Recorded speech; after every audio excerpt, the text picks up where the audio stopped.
Hi, everybody. This is Martha Novak, and this is Blog Talk Radio's Real Talk with Martha Novak. My husband and I are having a discussion. He decided he was going to. I got a wonderful anniversary present, which is a new tablet, and he was so generous with that. But he decided that we were going to use today to do. Oh, I am on. Thank you, sweetheart. No complaint. No complaints. Thank you. Anyway, we're trying a new system. It looked like it wasn't working. It seems to be working kind of in a way. So it's the best we can do. Thank you. Technology is not what I do. It is just simply not what I do. And I don't know on this thing where the camera is, so we'll hope for the best. I have no idea where the camera is. You'll have to tell me. All right. Anyway, we are to Blog Talk Radio and Facebook Live, thank God. And we're talking about the habits that create misery and what miserable people do to perpetuate this. And we really want to give you this information because we're listening to a show like this to be happier. You know, we really are. To be closer to God, closer to the love that we know is out there. And I don't mean from another person, I mean from everything and everybody. But it's a difficult thing to achieve, going from that egoic child's mind to the highest self. For a lot of different reasons. We think that's all there is, and the ego child's mind tells us that's all there is, and it's certainly not true. So, we're going to start the show in just a minute. We're going to pick up where we left off because we didn't finish last week, and we've got a whole lot more to tell you this week. Let's go to a prayer, and then we'll go to our first caller because we have had a call holding on for 11 minutes. So hang on, we're almost to you. We'll do this first. Dear God, who is all there is, you who are all we are and all everything is in this world, thank you so much for all of us being here together, for the ability to change and to grow and to accept the opportunities that are in that change and growth. We are here to be more aware of what we're doing and what we're not doing. For our lives are perfect tapestry in a whole. And whatever we are supposed to bring forth in contribution and participation in this world has to do with the whole of us and all our experiences. And we're in the process of accepting all of that as us, the light and the dark, that we may bring all the energies to bear on this moment and share and express and add our contribution. We thank you so much, dear God, for all of this, for the ability to be together as a community on this radio show and on Facebook Live. We thank you for all of these wonderful listeners that share so much with us. And we thank you for everything, the next breath we take. We open ourselves now to see, hear, sense, and know what you would have us do. As we open to the truth that lies in your enlightenment, we give up the ability, the need to know anything, because it is the you through us and through all things that know it all. This is the part of us that we want to hear. Thank you so much, dear God. And for these next 90 minutes, we open to this. And so it is. Amen. Let's go to our listener. I'm always hopeful I can bring someone in. Hello, this is a 917 exchange that I'm speaking with right now. My name is Martha Novak. To whom am I speaking? Yes, happy Sunday. My name is Tina. How are you? Hey, Tina, you called in before, didn't you? Yes, I did. I always call when I go to church. Yes, thank you. Well, hey, darling, how are you? Thank you for the prayer. I'm starting to, have you synonymous with church. Like, let me call her while I'm at church. I would like to about my relationship with my boyfriend Trey? Yes. Now, we talked about this I'd before, like to know darling. whatever. We talked last week about this. Do you remember Yeah. that? Yeah. Do you have a new Not question? last week. It was like 2 weeks ago. no, Yeah. it was like 2 weeks ago. That's 2 right. or 3 weeks ago, yeah. Has something changed? Because I don't think, from my point of view, anything has. Yeah, well, I'm moving. So I just want to, look, see what Spirit has for me since I'm, uprooting. You wanted to, I know you're moving, and I think that's a good idea to move. I really do. I don't think it's all about Trey. I know it seems like that right now, but there are other opportunities for you in this move. Oh, okay. Right now he is the reason you're moving. But there are other opportunities besides Trey, and I'm not talking about love, I'm talking about life opportunities there for you. And I hope that when you get to your new location, you will seek them and look around for them. There are more opportunities for work and for the expansion of self and to develop your talents. There's some opportunities like that where you're going. Oh, wow, that's great. Mm-hmm. So, in terms of Trey, I think he was the instigator. He's the reason, Yeah. he's the initiator. I don't think you would have just picked up and gone without him. But that relationship is going to need to be developed. It's not deep enough to sustain itself right now, but that doesn't mean it won't be. Yeah. It's what we talked about 2 weeks ago.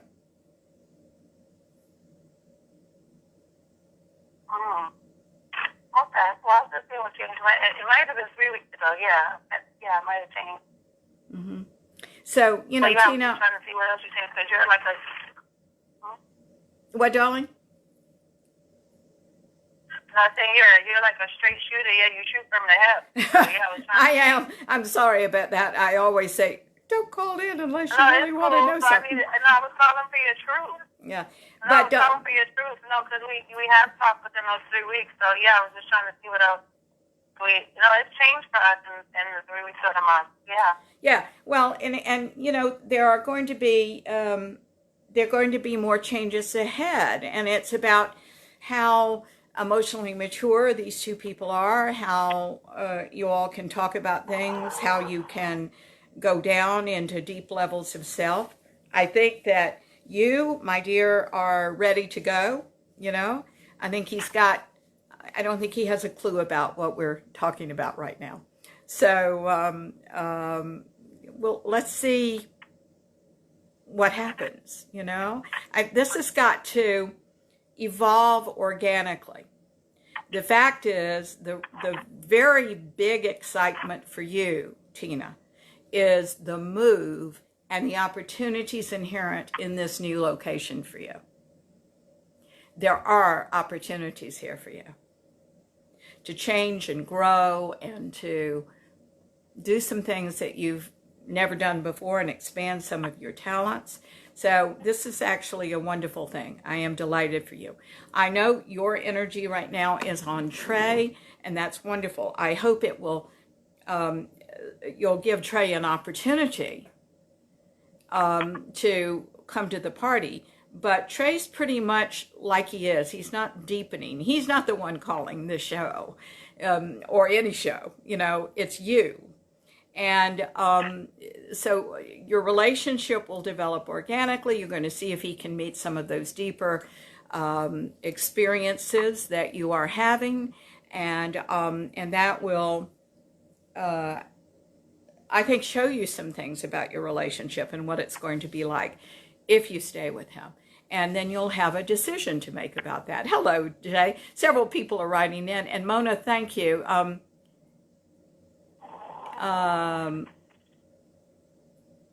Okay, Mona, I'll come back to you in just a second. Okay? Let me write your name down just so I can have your energy, and then I'll answer that. Okay, Tina, So that's really what I want to say about this. Let's see what happens in the relationship. People call me and they say, is this person the one? And what Spirit always says through me to them is, I don't know, is he the one? Because what Spirit wants you to know is it is your decision.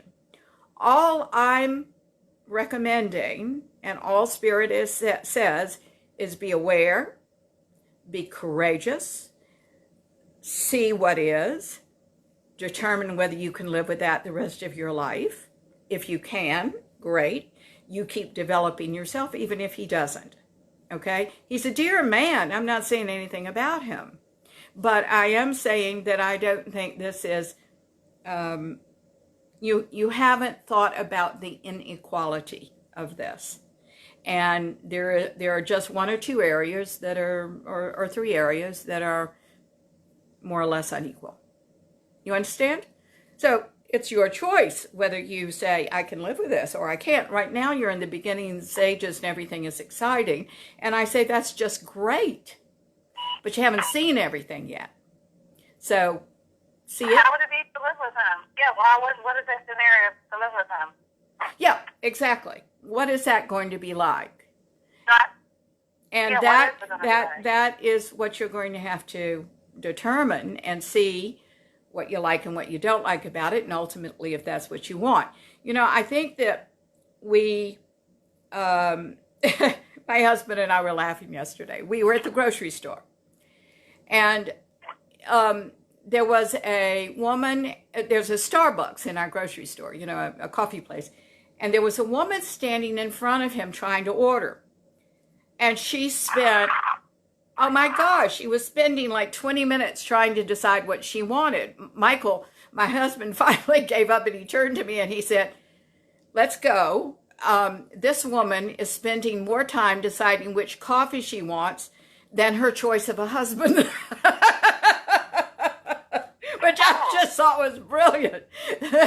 Here's the most important decision of our lives, who our partners are going to be. And sometimes we don't, we're just so thrilled in the ego child's mind to have somebody love us. We're not looking at everything to make sure it's the smartest and wisest decision for us, because your life is going to go in his direction and vice versa. You see? That's why a partnership is so important. Yeah. So I got real tickled that my husband was saying her choice of coffee she was spending more time on. That was clever. He's funny. He is funny. He's hilarious, as a matter of fact. So anyway, he darling. Is hilarious. That's funny. You're going to take a lot of time to look at all of this, and I want you to. That's wonderful. Don't be in any kind of rush. Make sure everything is what you want it to be. And I wish you all the best. And I'll look forward to hearing you when you get in your new digs, okay? You couldn't get me a synopsis because you told me about the other guy I was dating like in July. I stopped dating him from what you said. Oh, really? Well, do you live with that the rest of your life? I was like, no. Yeah, so you helped me. Well, good. I'm so glad. I'm like, let me call her for truth. Oh, well, thank you, darling. Now, that's very, very sweet. I want to say I never want you all to make a decision off me, but I do hope to open Well, I did. I kicked him to the curb. Well, I want you to open your eyes and see some of the things that we talk about and then decide.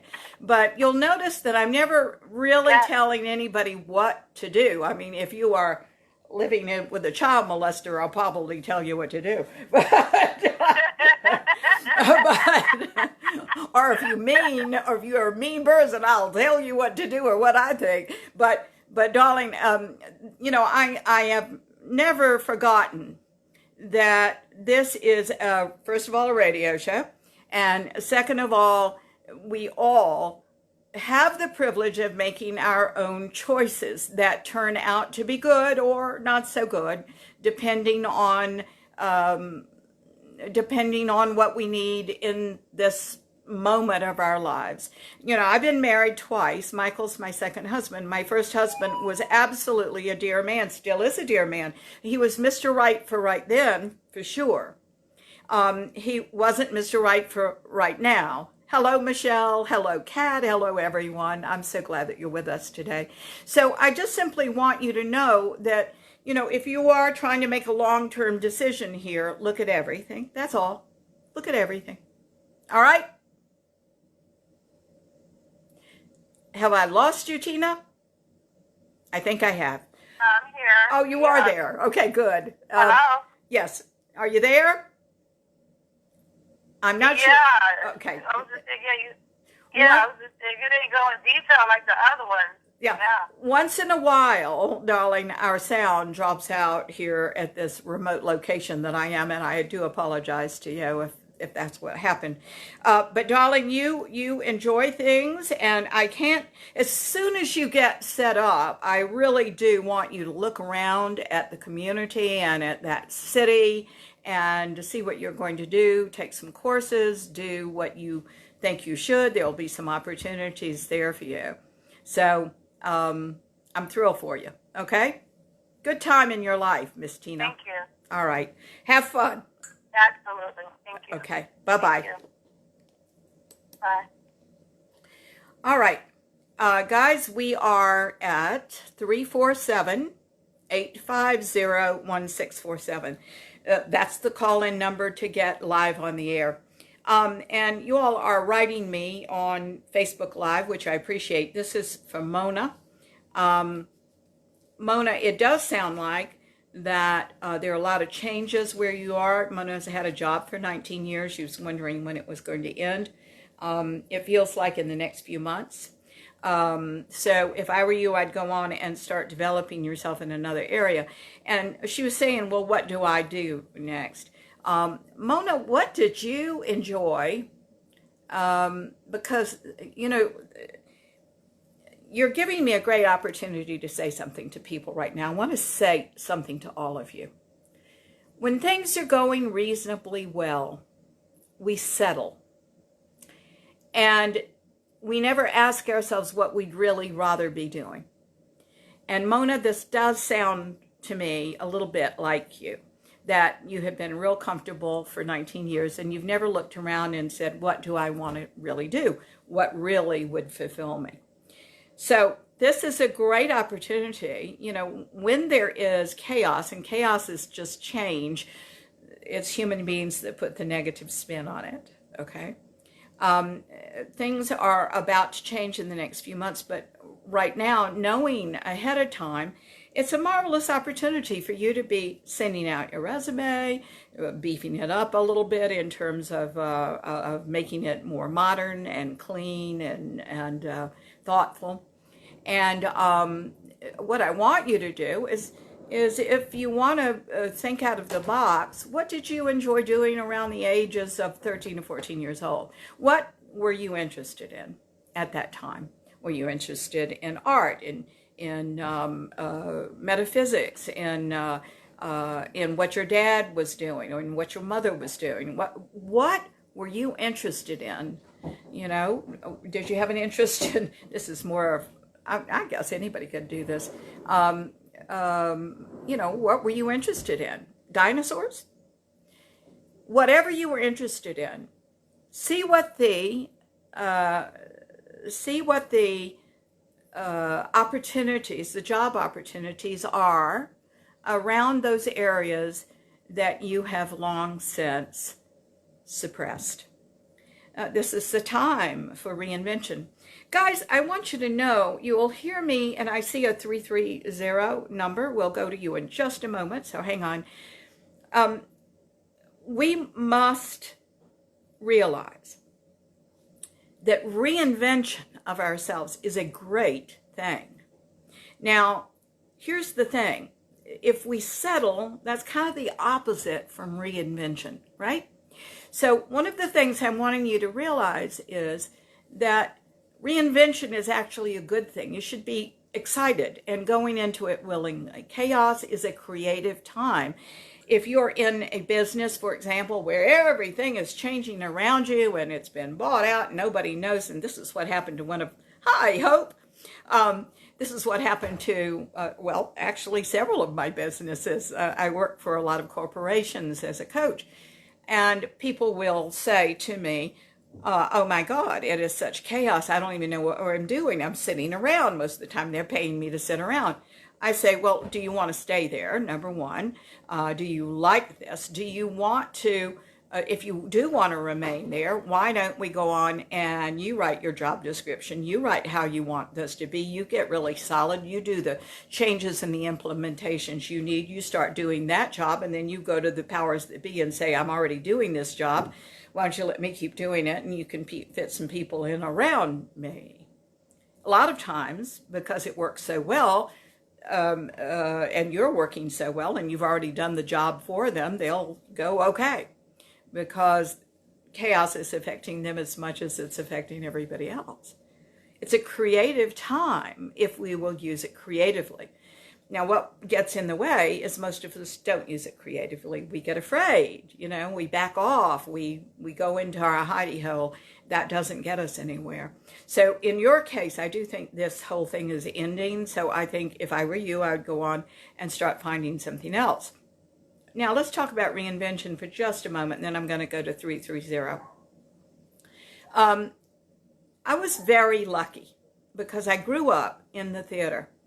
And as an actor, and certainly as an actor who's full of ego, right? And we all are. You want the job. So they say, this is a role where you have to tap dance. Can you tap dance? You go, sure. Okay. Then you go out and learn it. You get better at it, or you learn it to begin with, and you tap dance. This is the job you have to sing. This is the job where you play the piano. This is the job you do this. Can you do that? Oh, sure. Absolutely. Okay. If I think I'm going to, by the way, kill myself doing it, there was a role that was offered to me. I don't even remember what it was, but I remember I horseback ride. Sure, I horseback ride. Who doesn't horseback ride, right? But do I go full gallop in the middle of a herd of other horses, full galloping down a hill? And they said, can you do that? And I was honest. I said, no. My thighs could not be in shape enough to hold on to that horse. I'd be holding on the whole time to the horn, I think, if I was lucky enough to have a Western saddle. So, guys, within realistically, we have to do that. We have to know our limitations. However, one of the things that taught me when I was younger is the reinvention of self. You just continue to learn something. You continue to reinvent. Now, those of you that have not had the privilege of, say, being in the theater or film or something like that, I want to say to you, this is not a bad thing, because once you have settled for a while, you get scared and you think, oh my God, this is such change. But where do you think opportunities exist? They're in change. We've all got to get comfortable with change and uncertainty. In this world, in this lifetime right now, we have to go to a deeper place in us where those things are comfortable. And so I want to say to you, Mona, good for you knowing this. Really think about your early life and what you liked back then that you may have suppressed an interest in. Understand what your talents and gifts and abilities are. I had a man not long ago who was a musician, and he was interested in making more money than he was making as a musician.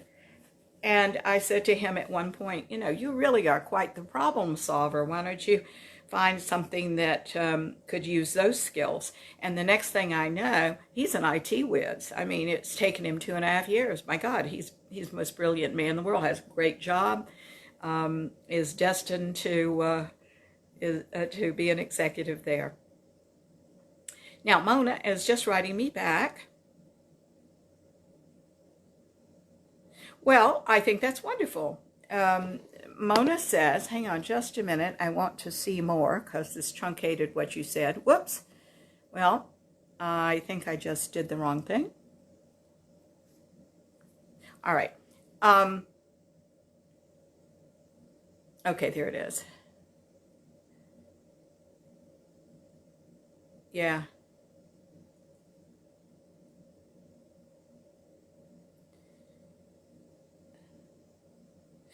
Okay.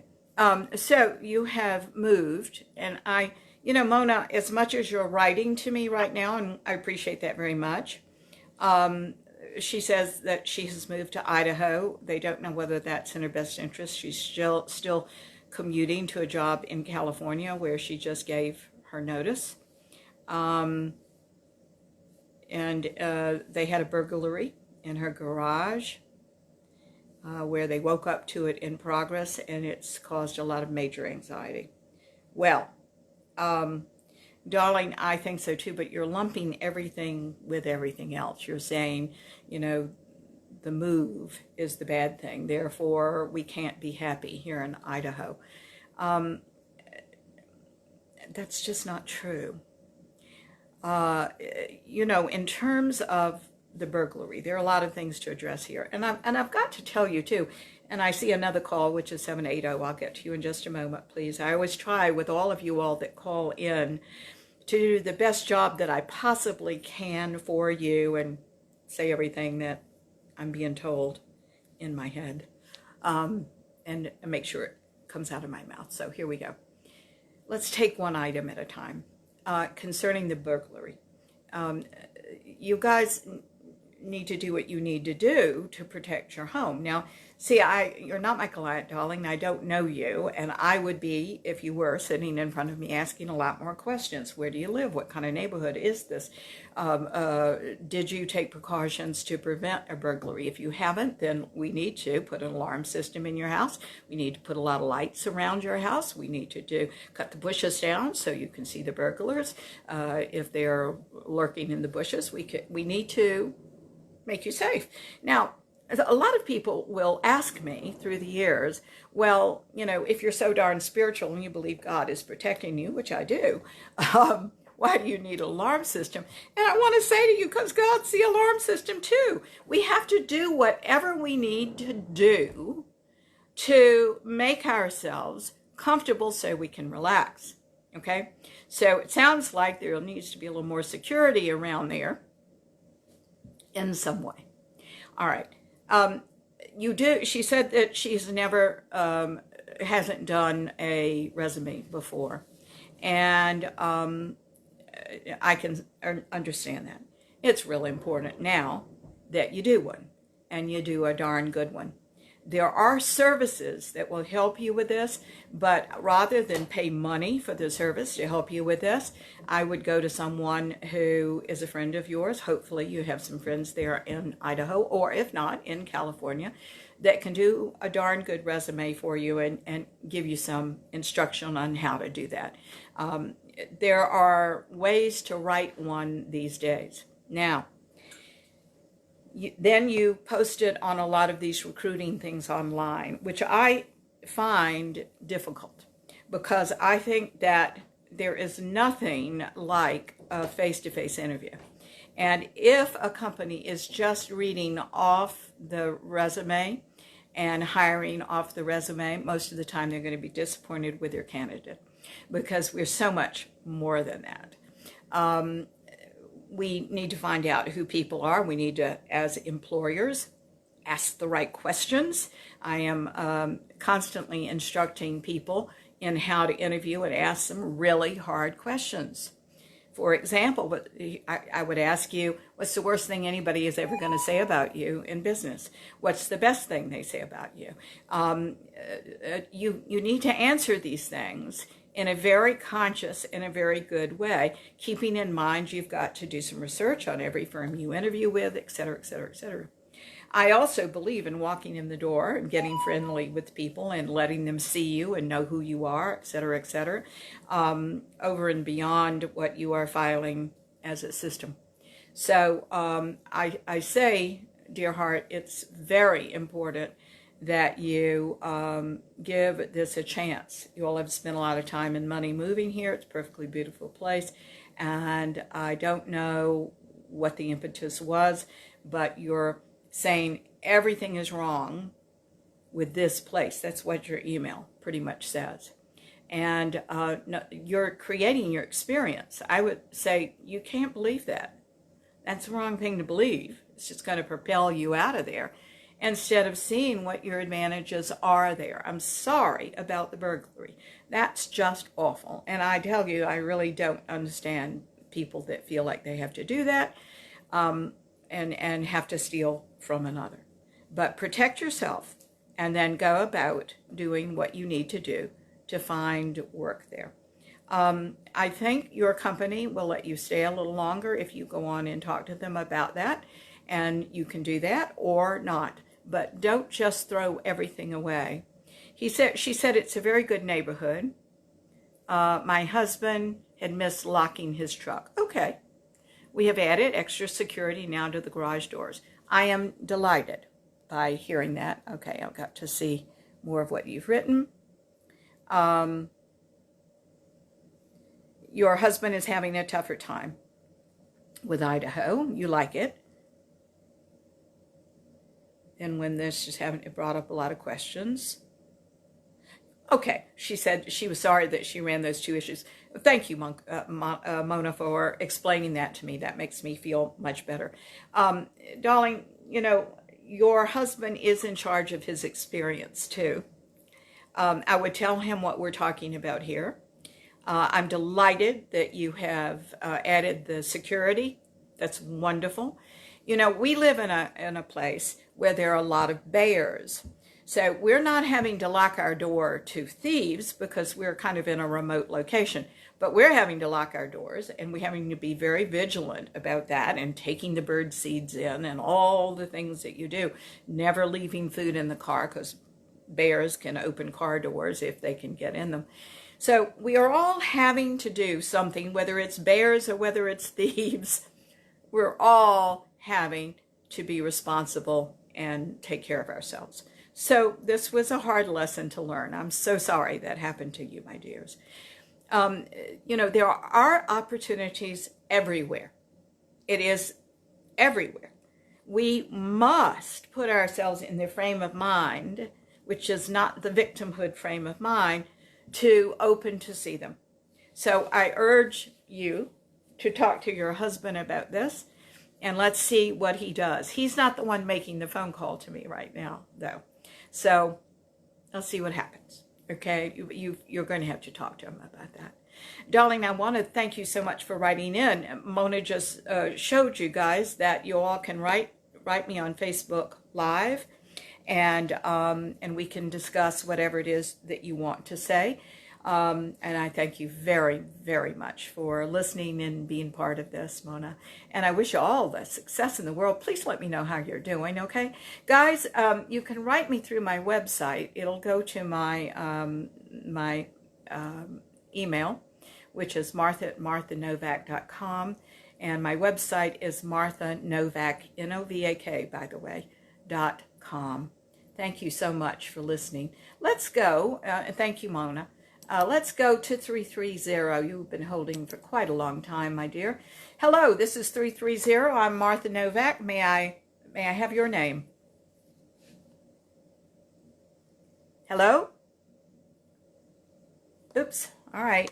Well, I'm going to leave that line open because I don't know what else. Well, I'm not going to because I got another call. All right. Here we go. This is a 780 exchange. 780, this is Martha Novak. To whom am I speaking? Hey Martha, it's Jay calling from Canada. Hey Jay, how are you? It's been so long. What a fun thing. It's a pleasure talking to you. It's always lovely hearing your voice and talk about things that are really important right now. Well, it is important. I think so too. Jay, tell me about you. How is your life? Well, it's been busy. I mean, I always do myself, like you're talking about change. I'm always, look at different things and learning different ideas and doing stuff. So I'm just really a avid learner right now, especially with the stuff I'm doing right now. So, are you still doing your yoga? Are you still doing that? Pardon me? Are you still doing your yoga? Yeah, and I actually haven't done yoga in a bit because the classes get canceled, but I'm going to be starting it because that's why I keep on with it. As you get older, everything starts creaking. So Yeah, so at least Not once a just week the I'm gonna house, keep doing kiddo. that. Yeah, All right, I understand. that's right. Mhm. Well, it's That's just right. wonderful to talk with you. I'm so glad to hear your voice. Yeah, it's me too. Me too. Just watching on Facebook Live and just decided to chime in on your topic discussion for today. Well, we are about to get into it. I've got another call after you that I'm going to take, and then I'm going to dive in.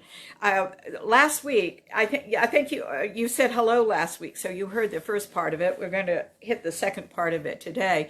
There are just habits that we don't know that we're doing, but they're habits that are consistent with people that are miserable. And so we want to make sure that we're confronting them in ourselves so we can get them out. So that's what we're going to go to in just a moment, darling. I'm so glad you called. Yeah, you're very welcome. It's always great talking to you. So It's wonderful to talk to you do the too. show, yeah. You call back anytime, Jay, Yeah. okay? I'm just thrilled to hear your voice. Yeah, you're very welcome. It's great hearing your voice too and just talking to you live. So I look forward to the rest of your show. Thank you, sweetheart. You take good care of yourself now, okay? Call in anytime. Yeah, take care. Bye-bye. Yeah, take care. Bye-bye. All right, let's try our 330 again. Hello, this is Martha Hello. Novak. Hello, this is Martha Novak, and this is 330. To whom am I speaking? Marie. Marie. Hello, dear. Yes. How are you? Hi. Good, thank you. Good. What can I help you with, Marie, or what would you like to comment on? I need help with my love life. Okay. Marie, tell me, I want to make sure I get you as I kind of tune into all this. Where is 330? Where do you live? Northeast Ohio. Northeast Ohio. Thank you very much. That helps me. Northeast Ohio. All right, Marie, ask your questions. Tell me. The gentleman keeps coming into my life, and then he tells me he's not available. I keep trying to let go Mm-hmm. and move on, but then he acts like he's jealous.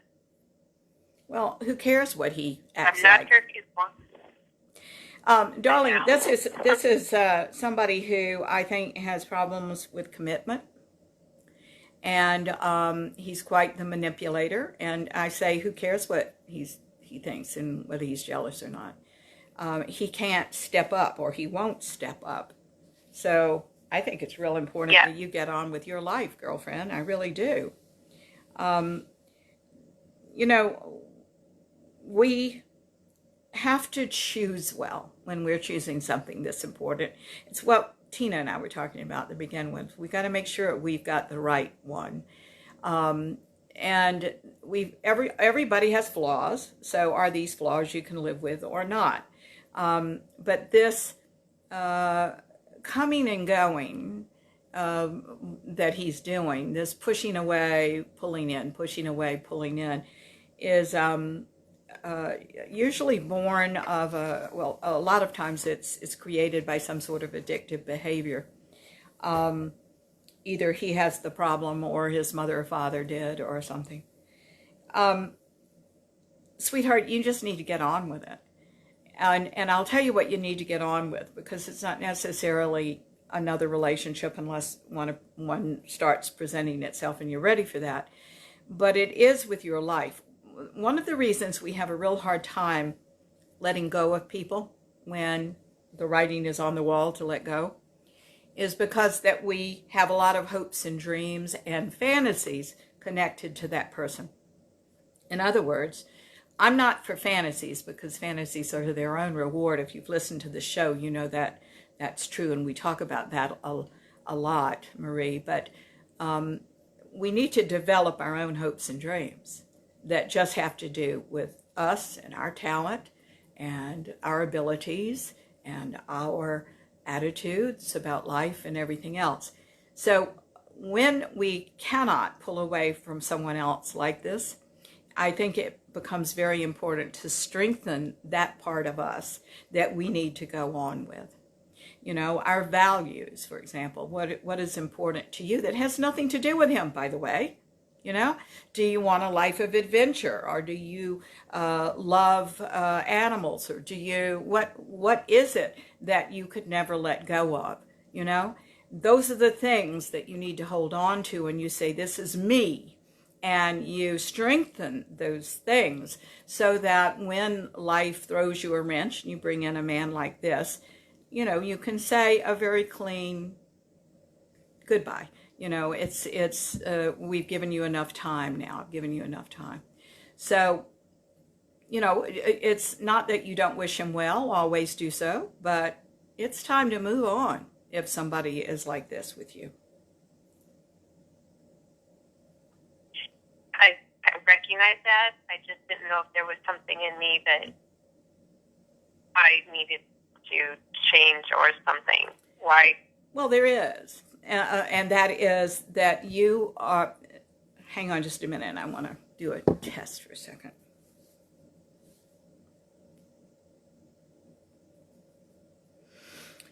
All right.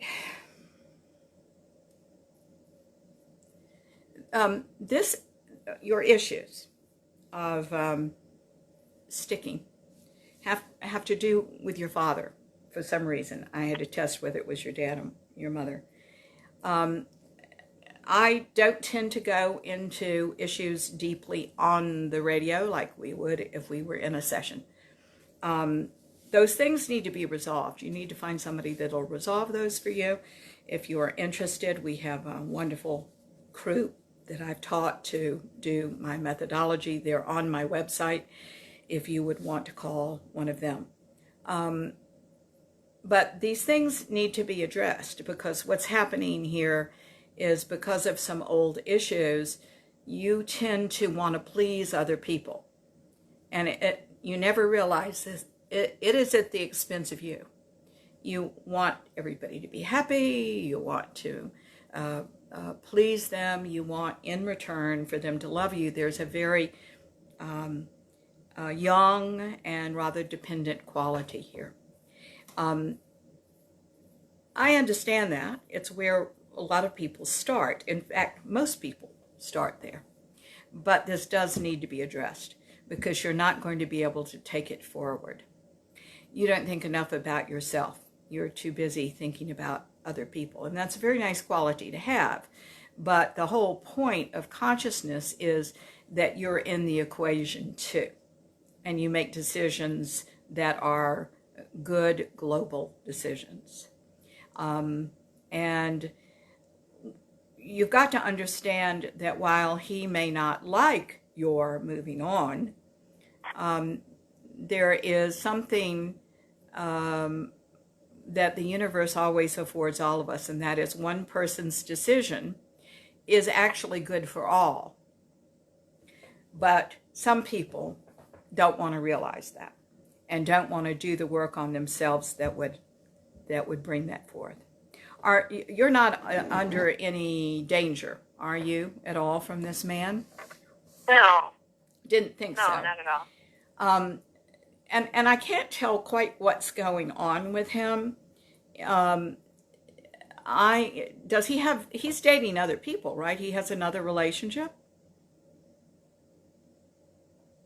That's what he says. Well, I think he is. And I told him I don't play around, so why did he keep coming back? Well, he keeps coming back for someone else. Yeah, because he's insecure and he has an addiction, a sexual addiction or whatever kind of addiction it is. He's a child.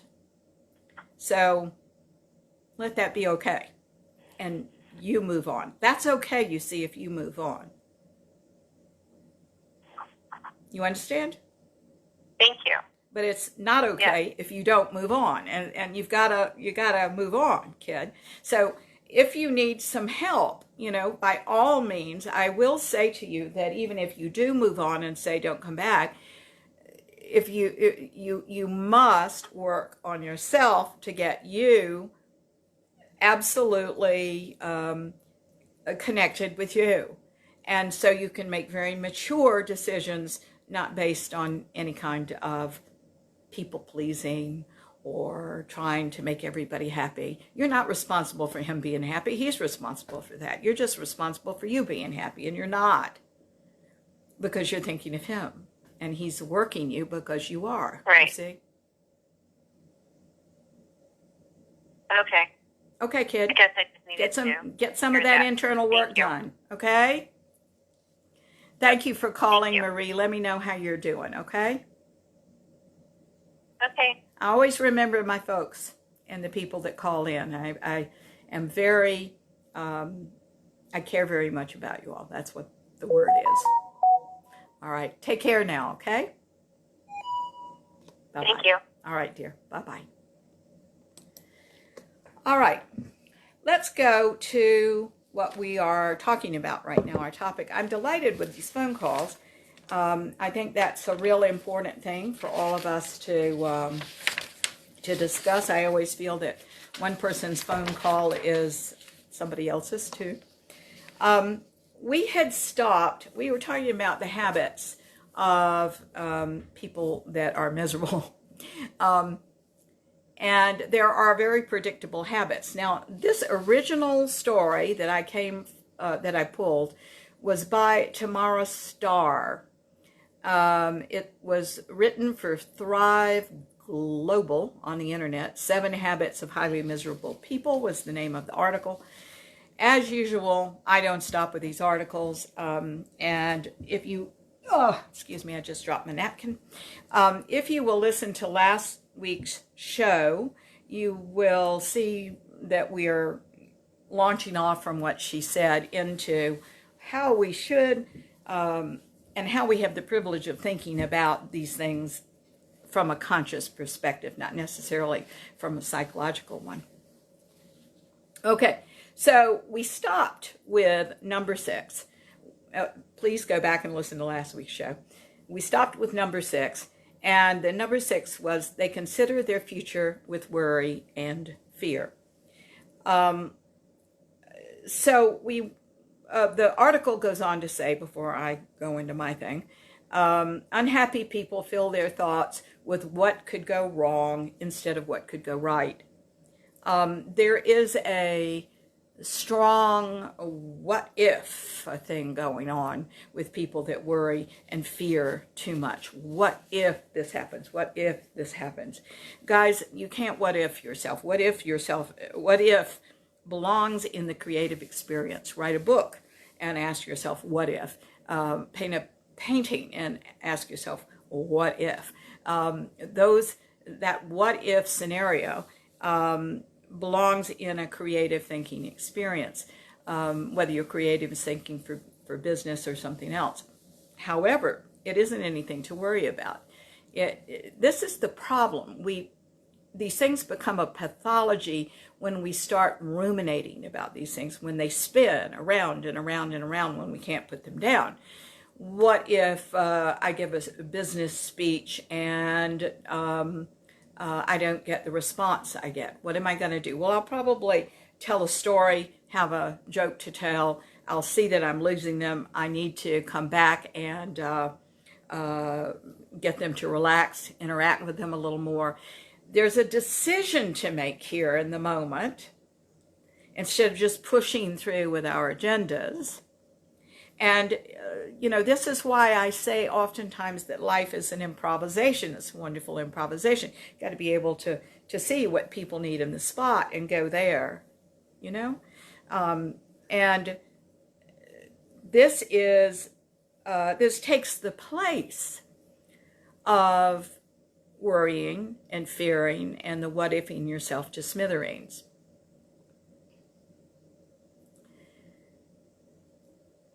It's very important to realize that things could go right too. In fact, call me a Pollyanna if you must. I think it's all rooted in reality, though, what I feel here. I always think that everything's going to go right. And everything does. And even if something is not what I want, I still think it's going right. And we just know we're not at the end yet. Because in my world, we all get what we want. it's an easier way to live than believing that nothing goes right. Nothing goes right is certainly formulated in your childhood. Now, I want to say, and usually our parents feel this, happy people have some sort of plan that they can change on the spot. It's what I was telling you about by, when I'm public speaking and I see I'm losing somebody. I'll stop, I'll go back and tell a story, let them process, catch up, explain it a different way, get somebody to ask a question, interact. Those are choices that I make in the spot instead of pushing through my plan. Because the thing about happy people is that they may have a plan, but they're okay with changing the plan as the moments arise. That's really important. Now, to do this, you've got to be emotionally flexible, and you've got to not be afraid, and you have to think of other people and not just yourself. You've got to learn how to work that way. You've got to be more emotionally mature and not dependent on an outcome. Most of us in the ego child's mind are rushing to an outcome, be it good or a bad outcome. We're all rushing to the outcome. And the outcome is not where we should be. It's a process. It's this moment, and then the next moment, and then the next, and the next, and the next.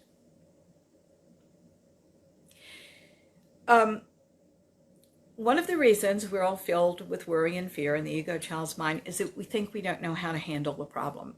And what I put on the table last week, I hope you did, and if you didn't, I want to put it on the table to do this week. I want to remind you to do this exercise.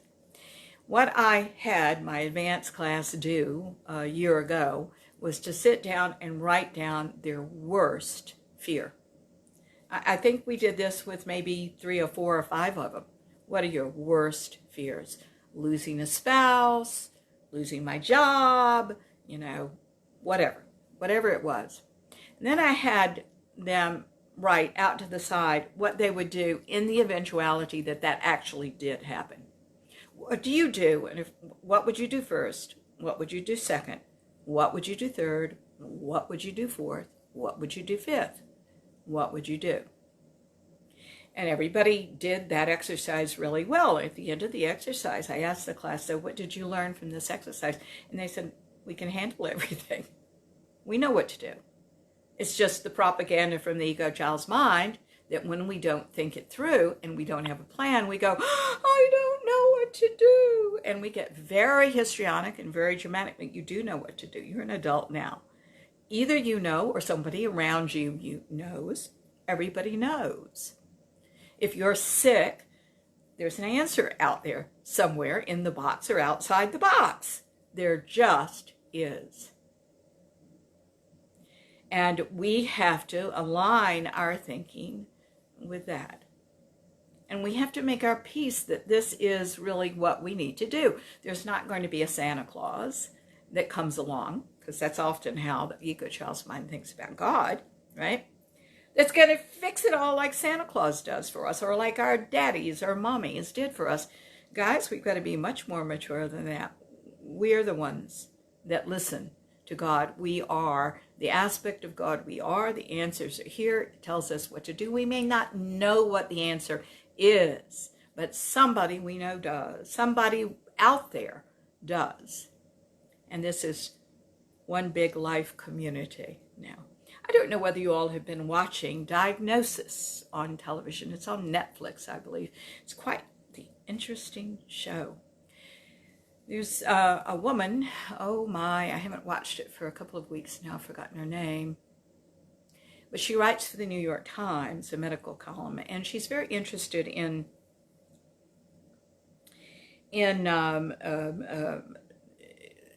medical phenomena that nobody can explain, that don't have an answer yet. And what she does is she publishes this in her column and now on her television show. And people from all over the world, because of social media now, read these things and say, well, I have this too. And a doctor will say, well, I've done a lifetime of research off this, and here's what I know so far.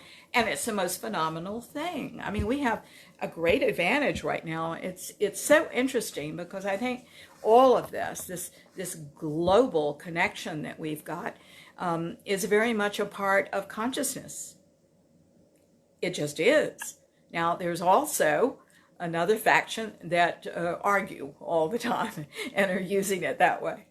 But I think some of you all that are very aware are using this differently. What information is out there? How can we put the word out? Let's get some information back about what this could be.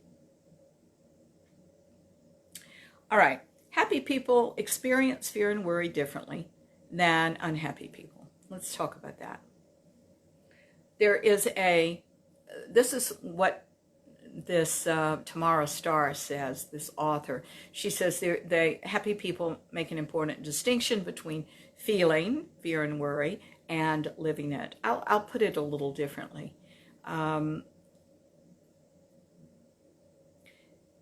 There is a distinction between what you are feeling and what you're temporarily going through and who you are. It only becomes pathology when you become, I am a fearful person, instead of, I'm having a fear right now about this. I'm having anxiety about this. You understand? That's where it gets hard for you. You don't want your fear and worry to define you. You're much more than that. It is a temporary thing, even if it has occupied many of your moments since childhood. It doesn't have to continue this way. We can change the script.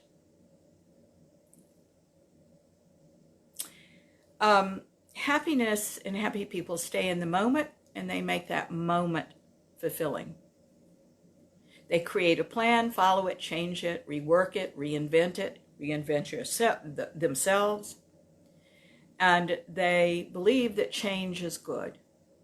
All change is good. Change teaches us something, and mistakes teach us something. Don't use them as a self-attack. It's not a pronouncement on the way you are.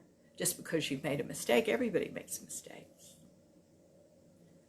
But miserable people are going to say, oh, I made a mistake. Dear God, I am a loser.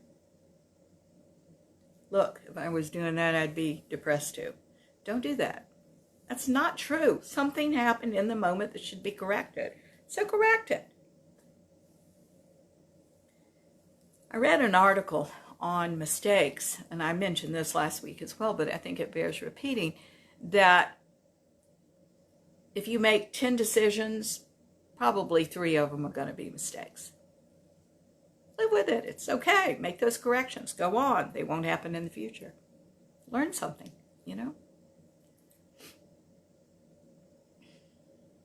I want to mention something that I mentioned last week about anxiety, and I think it really has a lot to do, of course, with the fear and worry we're talking about, right? Anxiety is a symptom that you're doing that. So if you draw a vertical line down your page in front of you, I hope you have a page in front of you right now. If you have a vertical line, put at the bottom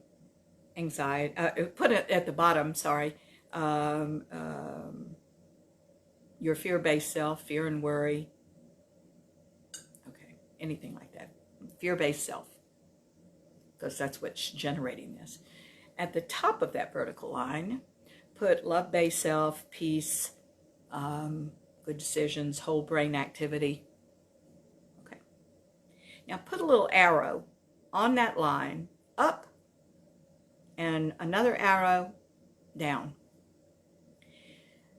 if you are going in the direction of that lower quadrant, that fear and worry, okay, in the direction of the fear-based self, you're going to experience anxiety. It's a signal to you that you're going in the wrong direction. You're thinking something that is a fear-based thought. You're feeling something that's a fear-based feeling.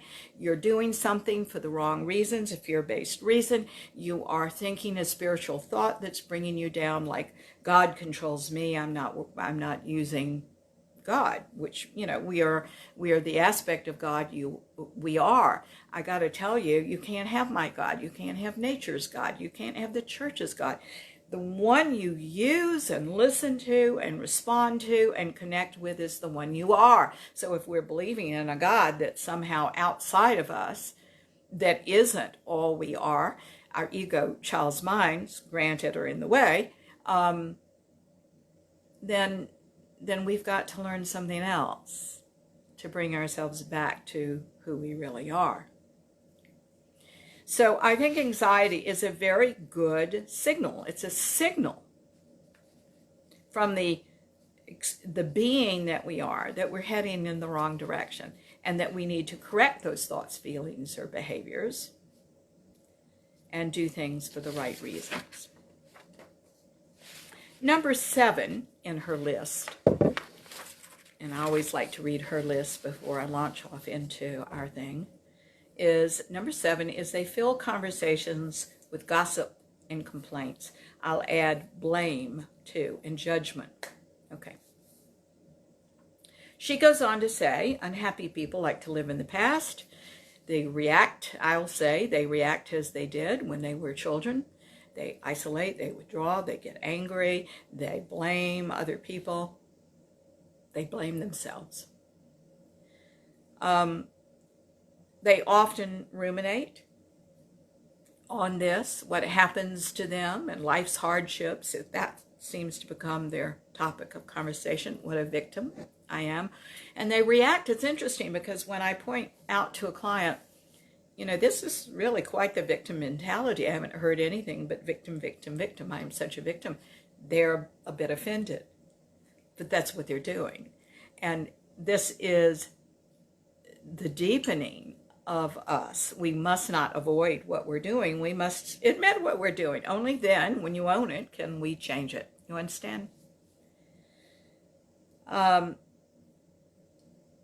She goes on to say, Tamara Starr, when they run out of things to say, they'll turn to other people's lives to gossip, judge, complain about. I'll add blame. The past in all of us, darlings, needs to be resolved. It needs to be put down once and for all, but only through your understanding everybody's psychology in it. I mean, that's really what this is about. You've got to understand everything. You know, it's real interesting because people now who've worked with me for a while know that I'm going to do this. I'm going to tell you at one point what a bad person your mother and dad were, if indeed they were, and what a poor decision that was, and everything that, you know, I'm going to be your advocate. And then at another point in our evolution together, I'm going to say, you know, they did the best they could. The problem is when somebody comes in and says, oh, they do the best they can, and they haven't gone through the resolution of everything and been the advocate for the child they were that suffered at their hands, they are avoiding those deeper levels of self. You can't do that too soon. If you do, that is unloving to you. And all of you all are wanting to have these experiences of deeper levels of self. I'm telling you, you can't make excuses for people too early. And you don't make excuses for them later on. You just realize, in truth, that's the best they could do. They didn't have the consciousness for anything else. Why isn't that all right? The answer is, it was. I'm going on now with what I know.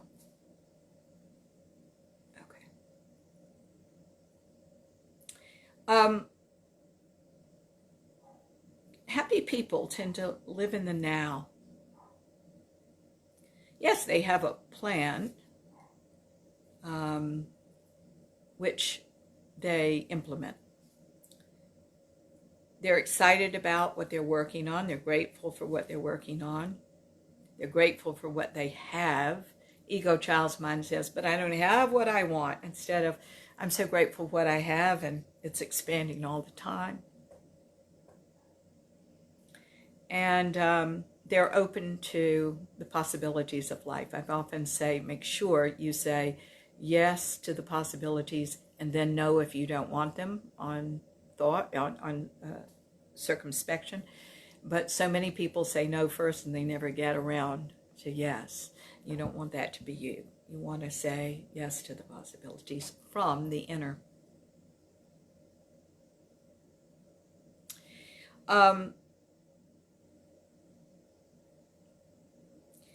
These positive habits need to be practiced every day.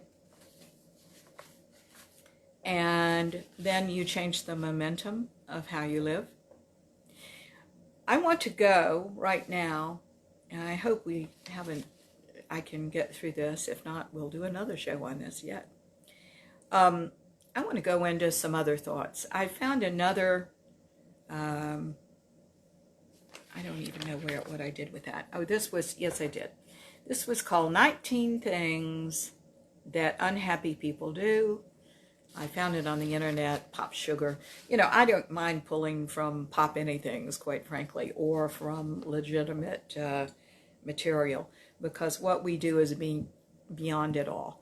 I mean, it is an aspect of living that many people just miss.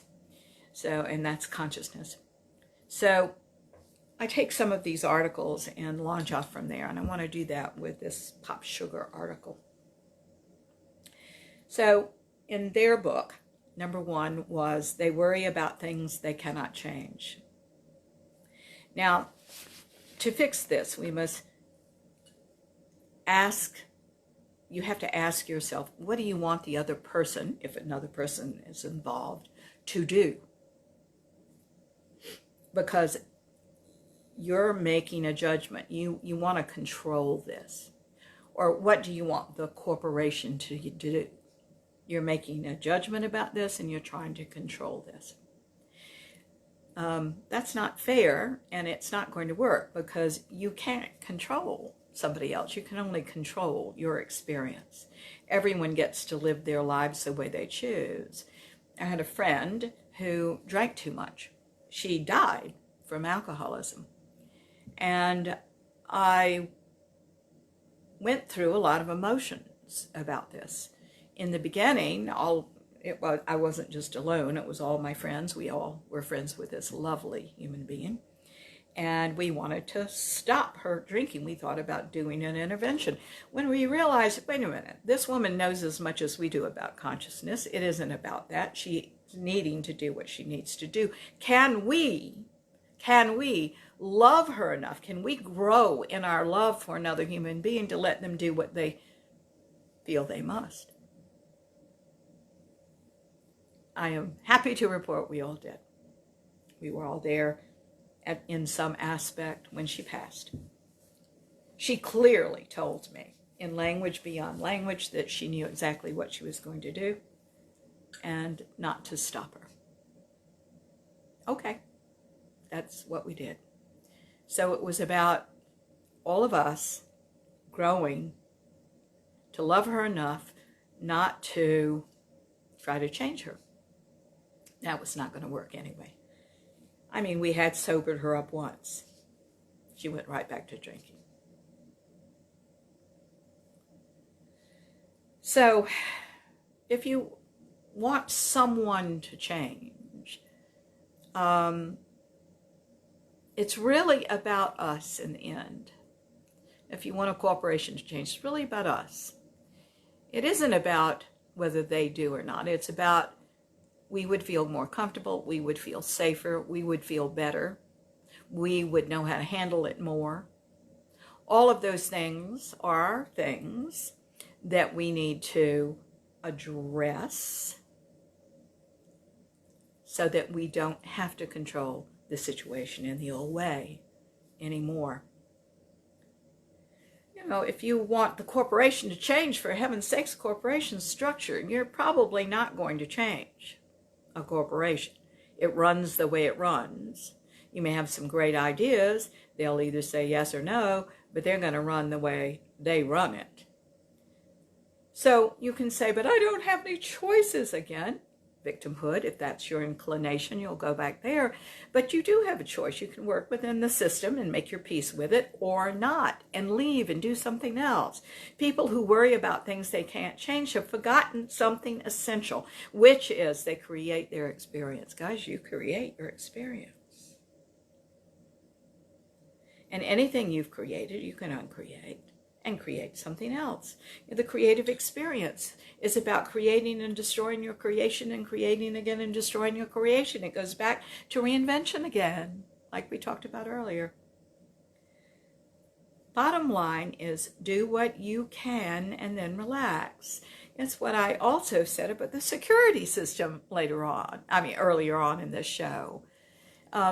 We have a security system. Okay, that's just great. We have a security system. We have it so we don't ever have to think about being secure. We lock our doors every night so we don't have to think about the bears breaking in. Makes us feel comfortable. We do what we can do, so we then do not have to worry. You understand? This is a little off the subject though, but it's not. So this last week, I had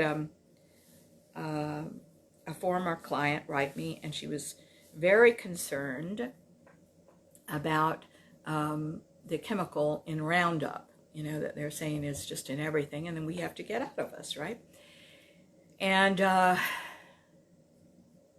there are ways to get it out of us now that some doctors know if they're progressive doctors.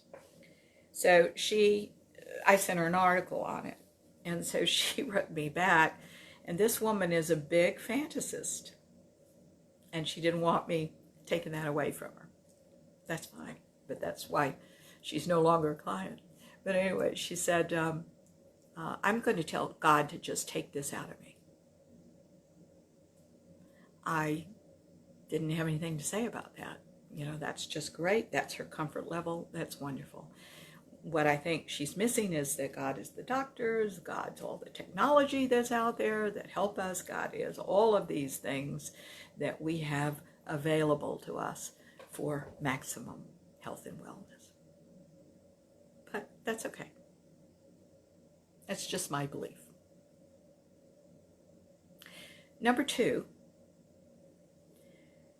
people who are miserable give up when things get too hard. This keeps you the child forever, doesn't it, when you give up on things that are too hard? And while you might be choosing to be the child, I am going to say to you, you also resent being the child. So this sets up an inner conflict between the egoic child's mind that wants to be the child and the highest self, which is the mature, developed adult. And this is a cause for enormous conflict within the individual. And miserable people are always conflicted this way. There is a conflict between the ego child's mind and the highest self. We are happiest when the conflict is resolved. And that's what the healing is about, that you do on the way to opening consciousness, which actually causes the inevitable opening of consciousness. Our mental, emotional, physical, and spiritual maturity consists of learning to work through problems. Resolving conflicts with neighbors, business associates, employers and employees, children, and intimate partners. We must learn to make decisions that might not be the most popular ones, by the way, but that we know are in everyone's global best interest. This goes back to something I said earlier.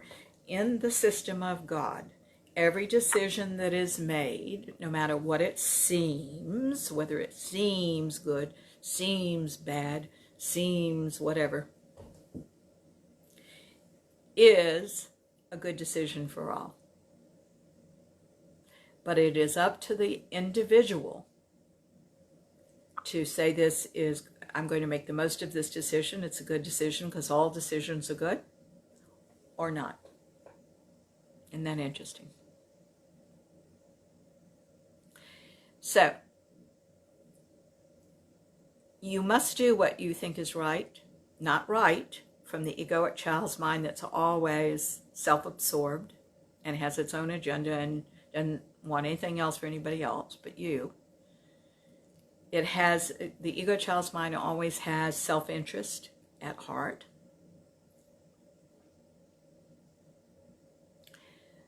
And you will be happiest when the decision comes from the highest self, the most love-centered part of you, transcendent to your issues. Now, there's some very hard decisions to make in this world and resolve. One must resolve them, though. You know, I think that there's a very good movie about this very thing and about a lot more, which is called Sophie's Choice. I'm going to spoil what I'm about. Spoil the movie for you right now if you haven't seen it, but I don't think it still will because the acting's brilliant. Sophie is a Polish woman who is swept up by the Nazis. She has 2 children, a little boy and a little girl. She has the little girl in her arms, as I recall. And she runs up. This is chaos. They're loading all of these people onto the trains, take them to the death camp. It's nighttime. They're separating people. And, it's very rough, taking all their possessions away from them. Everybody's screaming and crying. She runs up to a soldier, and she says, "Oh, please, please let us go." And the soldier says, in essence, "Sure, you 2 of you can escape if you give me one of the children." She didn't want to do it. Obviously, she's in very reactive energy. She's not thinking. She's not doing anything. She's just feeling terror, which ought to tell you what mind she's in, right? Finally, after a lot of goading, he's on her. She screams, take the girl," and she gives him the girl and runs away with the little boy. Later on in the film, that's Sophie's Choice, by the way. She can't resolve this, and she ends up committing suicide. Everything must be resolved. Now, this is a very dramatic decision. We all have less dramatic decisions, and some people in the world are making decisions that dramatic. Heartbreaking. My point here is we must now, because all of us have made those ego decisions, we are all regretful of something or something in our pasts. When does the forgiveness of ourselves happen so that we may now resolve what we need to resolve? Is it our highest self that, in Sophie's case, says, "No, we'll all 3 die together"? Or is it her highest self that says, "We have to sacrifice one so 2 can live"? She tried to sacrifice herself, by the way, to let the children go. He wouldn't hear of it. That was not a possibility.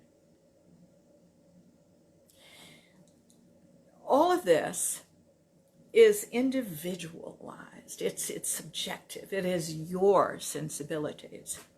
Nevertheless, the large lesson here for all of us is that we have got to, for true happiness, not just happiness, modicum of happiness, but true happiness, we need to resolve the ego child's mind experience with the highest self experience, so we're living one experience.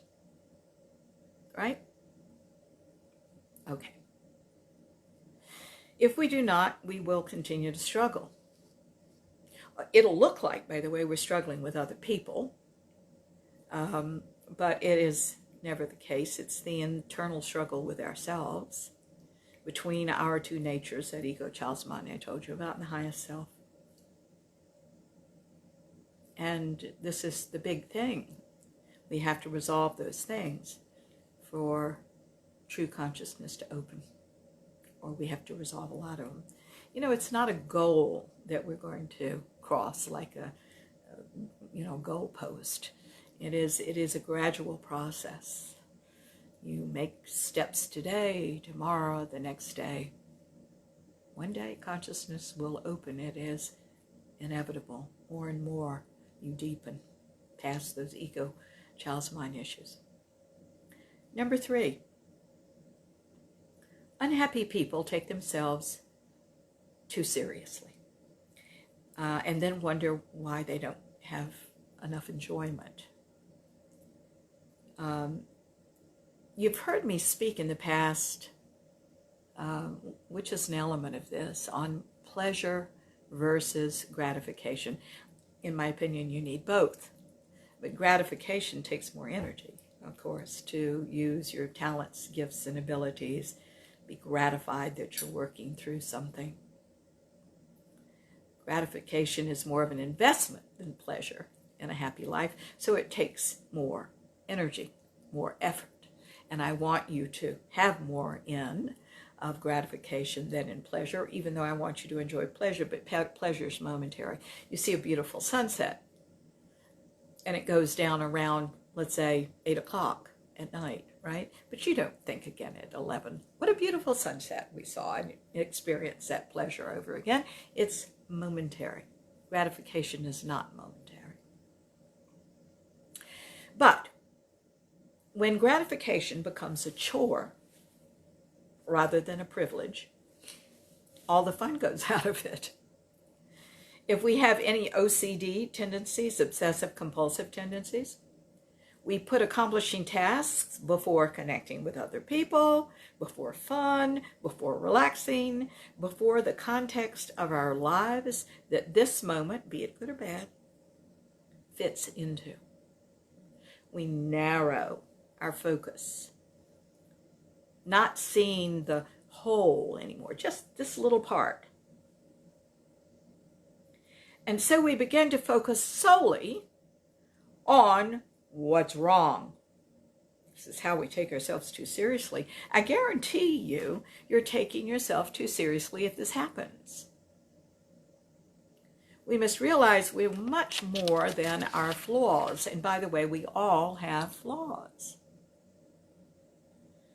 We're in the process of trying to do something about most of them. Some things that somebody else may consider a flaw isn't a flaw at all to you. You know, for example, my husband's a very, very neat guy. I've told you before about stacking the pans. You know, he's an engineer, so he likes order. Everything is stacked so neatly, right? I'm more chaotic. I want to get back to my book. I want to get back to talking to you. I want to write my next article. I sling the pans in there when I've washed them. I do wash them thoroughly, but I sling the pans in there. Oh, it drives them crazy. So in the early days of our marriage, you know, what's wrong with you that you can't stack the pans? I had to sit down with him and I'd say, darling, here's the truth. That isn't important to me. I would rather do all these other things than stack the pans, but I love having the pans stacked. So if you want to stack the pans and that makes you happy, you go right ahead. That's just fine with me. Thank you for doing so. I appreciate it. But I'm not going to stack the pans, so we might as well not talk about this. He got it. It was wonderful.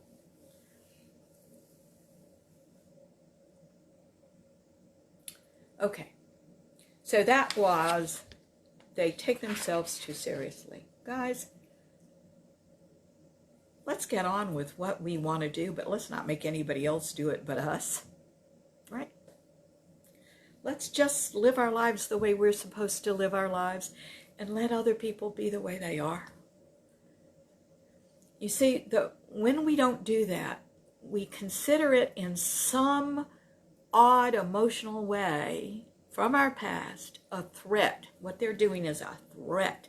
You wouldn't think not stacking the pans would be a threat, but to Michael's mind, his engineering mind, that's a threat. You know, I had a man say to me one time, who was a sailor, and Michael's been a sailor as well, well, you couldn't do that on a boat. If everybody doesn't do what the captain says. And I said, but you're not on a boat. This is life. Have fun. I can have more fun if I don't stack the pans. Thank you. He has more fun, by the way, if he does stack the pans. So where's the argument? Only when we're trying to control another person. Because what we believe has to be right, because otherwise it's not, and that's a threat. Okay, I've only got 4 minutes left. Let me see if I can get this last one in. We'll have to do this next week, guys. I've got lots more to say. People that are miserable ignore their health in many cases. I want to say that when you have your health, when you have energy to accomplish everything you want, you really do have everything, the baseline of everything you want. Your health should be given attention at every stage of your life. Now, we don't do that. Youth is cavalier. I was cavalier about my health back then. But in the older years, we pay the price for that being cavalier. So why isn't that all right? Because at our stage of life now, as we age, we're supposed to be very wise. That means investigating what might be wrong, doing what we need to do for ourselves. The answers are out there. I'm going to say the answers are out there, but you have to look for them. Just like that television show I was telling you about called Diagnosis, you have to look for them. In and out of the box. Now, I am very, very sensitive. One of the reasons that allows me to do what I do is that I'm really highly calibrated in terms of what I can stand and what I can't stand. I don't use perfumes, you know. I don't use any kind of chemicals and that kind of stuff. And one of the kinds of medicines that works best for me is vibrational medicine, which is a little less invasive than traditional medicine. But that's not going to stop me from going to my beloved traditional medicine guy when I need something in his field. So guys, all of this is here to help. We should not avoid seeking help when we need it. You need sleep, you need to eat right, you need more organic vegetables, you need to handle your negative stress. These are givens. Go about doing those. If you're having a hard time, see someone that can help. You know what you must do as a first step. And then there, you know, doctors and these healers are supposed to know more than we do. That's all. So go get the information. We've got to realize that life and health are privileges, and you, my dear, are the steward of those privileges. 90 seconds. And I have reached the 90-second mark. Thank you so much for listening. I'm going to pray when we get off the air that all of this is cleared from all of us. We'll let go what we can today. Thank you so much for listening. I'm going to ask you all can do a big favor to me by getting the word around about the show. So if you will post on social media or whatever you post on and talk to your friends about it. We're here every 60 seconds. We're here every Sunday morning at 10 a.m. Thank you so much for listening. We'll do part 3 of how to be miserable and how to get out of it, by the way, next week. So thank you so much for listening, and it means the world that you all tune in. God, thank you for all of this. We say this with our whole heart. Thank you for it all. Guys, appreciate all of you all that called in, and Mona, thank you for writing in, and thank you equally in turn. All right, God bless you. Take care of yourselves now. Have a great week. See you next week. Bye-bye.